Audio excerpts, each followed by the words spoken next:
형제자 여러분 안녕하세요. 오늘은 1월 12일 목요일 진정한 아브라함의 후손입니까? 라는 제목으로 로마서 4장 13절부터 25절까지를 묵상하겠습니다. 13절 아브라함이나 그 후손에게 세상의 상속자가 되리라고 하신 언약은 율법으로 말미암은 것이 아니요 오직 믿음의 의로 말미암은 것이니라.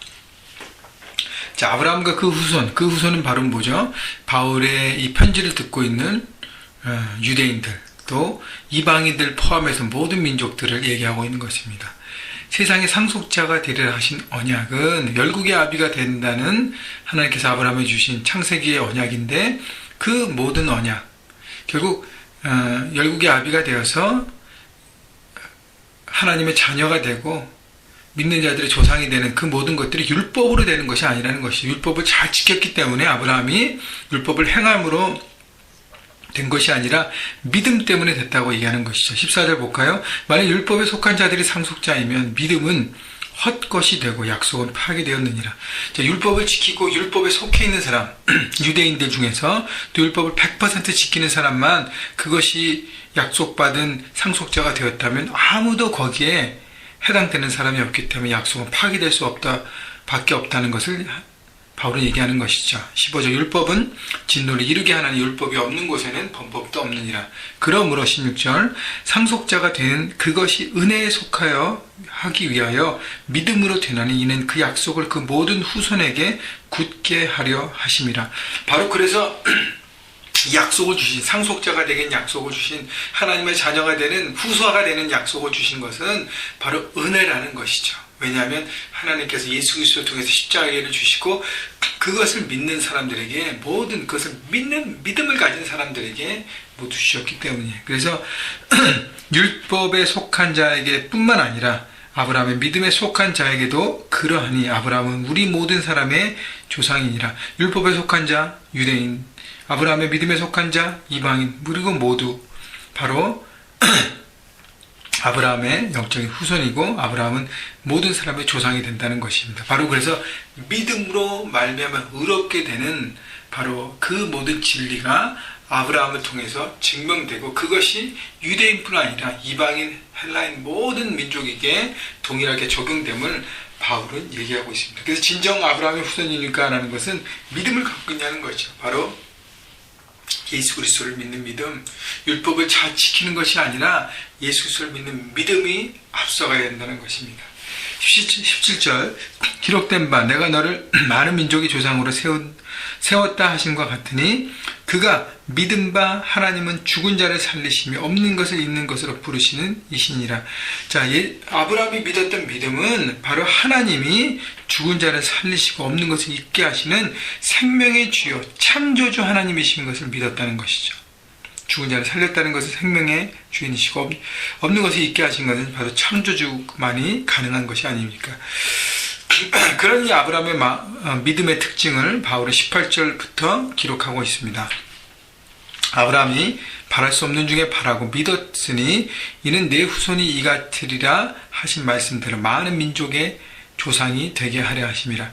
아브라함의 믿음의 특징은 바랄 수 없는 중에 바랐다는 것입니다. 왜 바랄 수 없었냐면 19절 그가 100세나 되어 자기 몸이 죽은 것 같고 사라의 태가 죽은 것 같음을 알고도 믿음이 약하여 지지 아니하고.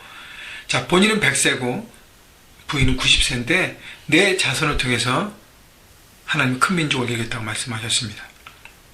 현실은 아니에요. 의학적으로는 이미 때가 지났습니다. 그런데 현실을 바라보지 않고 바라볼 수 없는 중에서 하나님 향한 믿음으로 나갔다는 것이죠. 20절 믿음이 없어 하나님의 약속을 의심하지 않고 믿음으로 견고해져서 하나님께 영광을 돌리며, 믿음이 없어 여러분 상황 때문에 주저앉아서 포기하지 않고 하나님의 약속을 의심하지 않았다는 것입니다. 그렇지 않고 어떻게 해요? 하나님의 약속을 붙들었던 것이죠. 그래서 약속하신 그것을 또한 능히 이루실 줄을 확신하였으니 22절 그러므로 그것이 그에게 의로 여겨졌느니라. 다시 말하면요, 믿음은 내 상식과 내 생각을 뛰어넘는 것입니다. 내 생각과 내 상식 아래 있는 것은 믿음이 아니라는 것이죠. 그냥 그 상식대로 그냥 행하지 않는 것입니다. 하나님께서 말씀하신 그 믿음은 상황보다 하나님의 약속을 굳게 믿고 그 약속을 어떻게 해요? 붙잡고 나갈 때 하나님 그 약속을 통해서 이루심을 보고 그것을 의로 여겼다는 것입니다. 그런데 이 의로 여겼다는 기록이 23절에 보니까 아브라함만 위한 것이 아니요 의로 여기심을 받아 우리도 위함이니 곧 예수 우리 주를 죽은 자 가운데 살리신 이를 믿는 자니라. 결국 아브라함의 믿음의 모형은 바로 예수 그리스도의 죽음과 부활에 그것을 믿는 모형이 됐다는 것입니다. 자, 그래서 바로 우리에게 그 믿음이 영향이 되는 것은 우리가 어떻게 해요? 죽은 자와 살리신 예수 그리스도를 믿고 나갈 때 그 믿음이 우리를 구원으로 인도하는 믿음이 된다는 것입니다. 그래서 25절 예수는 우리가 범죄한 것 때문에 내줌이 되고 또 우리를 의롭다 하시기 위하여 살아나셨느니라.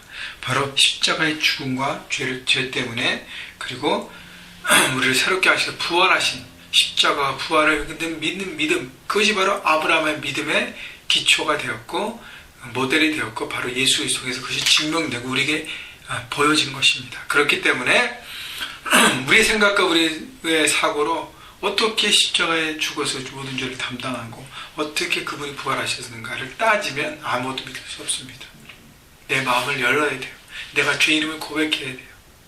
나 자신을 돌아봐야 합니다. 그리고 내 안에 구원자가 필요함을 바라보고 바로 예수님이 자기의 몸을 들으셨다는 것을 받아들이고 믿고 의지하고 나갈 때 우리도 바로 진정한 아브라함의 후손이 되고 하나님의 자녀의 은혜를 얻게 되는 것입니다. 여러분, 아브라함이 자기 상황을 바라보지 않고 하나님의 말씀, 상황보다 하나님의 말씀을 붙들었던 것처럼 하나님 우리에게 주신 말씀들을 여러분 기억하시고 약속들을 기억하시고 여러분 지금 눈에 보이는 상황과 지금 내 안에 있는 현실에만 묶여있지 마십시오. 현실을 뛰어넘고 극복하는, 그래서 믿음으로 서가는 여러분 모두가 되기를 주님의 이름으로 축원합니다. 한 가지 팁은요, 아브라함도 처음부터 그렇게 믿음으로 서지 못했어요. 과정이 있었습니다. 그럼 그것을 다 뛰어넘고 결국에 승리했습니다. 여러분 모두도 그런 과정 가운데 있는 줄 압니다. 그러나 말씀에 계속 기울이고 나갈 때 그 말씀 붙잡고 승리하게 될 줄을 믿습니다. 여러분 그렇게 오늘 하루도 승리하시기를 주님의 이름으로 축원합니다.